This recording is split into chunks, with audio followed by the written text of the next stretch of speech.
3 were arrested in connection with a stabbing that occurred overnight Tuesday in Manhattan. A 39-year-old man was listed as the victim when it was reported a 53-year-old man stabbed the victim with a knife. The victim was treated for his injuries, and it's reported to be in stable condition at the time of this report.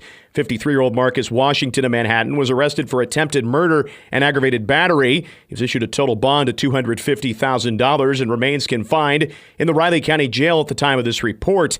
Additionally, in connection with this incident, 41-year-old Alvin Love of Manhattan was arrested for interference with law enforcement and obstructing apprehension of prosecution. He was issued a total bond of $10,000 and remains confined in the Riley County Jail.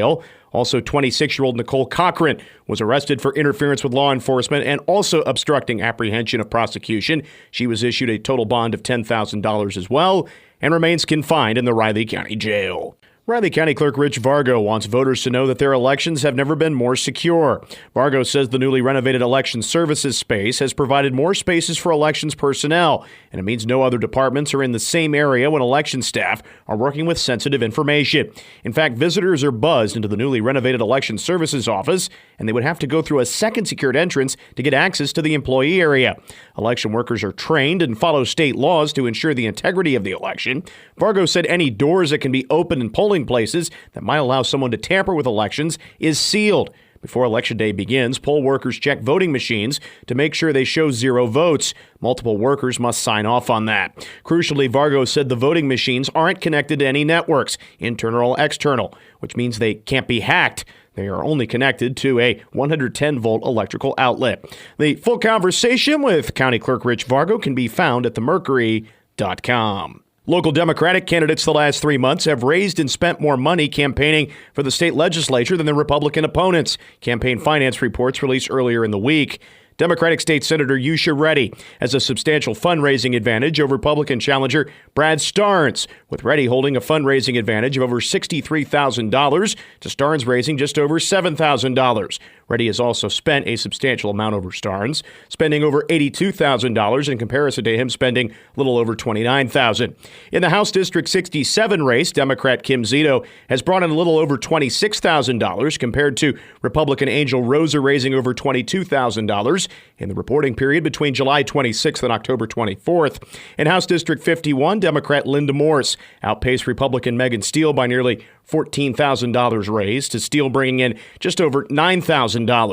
A full list of donors to these campaigns can be found at our website, newsradiokman.com. Kansas Congressman Tracy Mann says his biggest priority is getting a new farm bill passed if he's reelected back to the U.S. House of Representatives. My biggest priority in this process is to pass a fiscally conservative farm bill that is a great return on investment for American taxpayers. And within that, crop insurance front and center for our producers, for the American public, is a tremendous return on investment.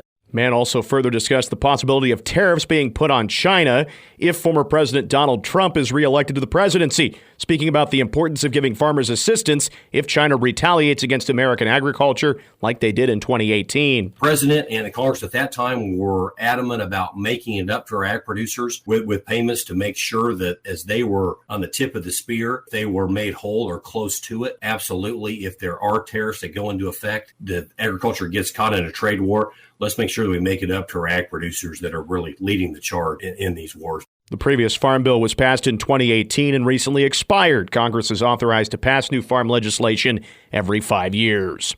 Riley County Commissioners will vote today to open the bidding on a culvert replacement for Kitten Creek Road. The bidding valuation is anywhere between $500,000 and $750,000. This morning's meeting is set to get underway at 8:30 in the East Courthouse Plaza building here in Manhattan. More on the day's headlines can be found at our website, newsradiokman.com and themercury.com. This episode is brought to you by Amazon. The holidays are here, and you know what that means. It's time to get your friends and family the gifts they deserve. Take the stress out of shopping with Amazon's great deals and low prices on a huge range of items from toys to tech and much more. Whoever you're gifting for, Amazon has great prices on everything you need this holiday season. Shop early holiday deals now. Good morning, I'm Troy Coverdale with a look at your sports headlines. K-State featured 4 players in double figures led by senior transfer Tamara Poindexter in winning its lone exhibition 89-36 over Washburn. I feel like I've integrated into the team pretty good. They all been so welcoming and just supportive. I feel like we played good tonight. I mean, I feel like it was good practice, but we still have a lot of stuff we obviously need to work on. But overall, I feel like it was like a good practice game for us. Senior Aoka Lee with 11 points and 7 rebounds in 12 minutes, while sophomore Ziana Walker carded 11 points, 5 boards, and 5 assists. Jeff Mitty's team will open the season Monday morning against Green Bay, as the 13th-ranked Cats will be playing their first 5 games at home. K-State football heads for a final game of a key 4-game stretch that included just one home game.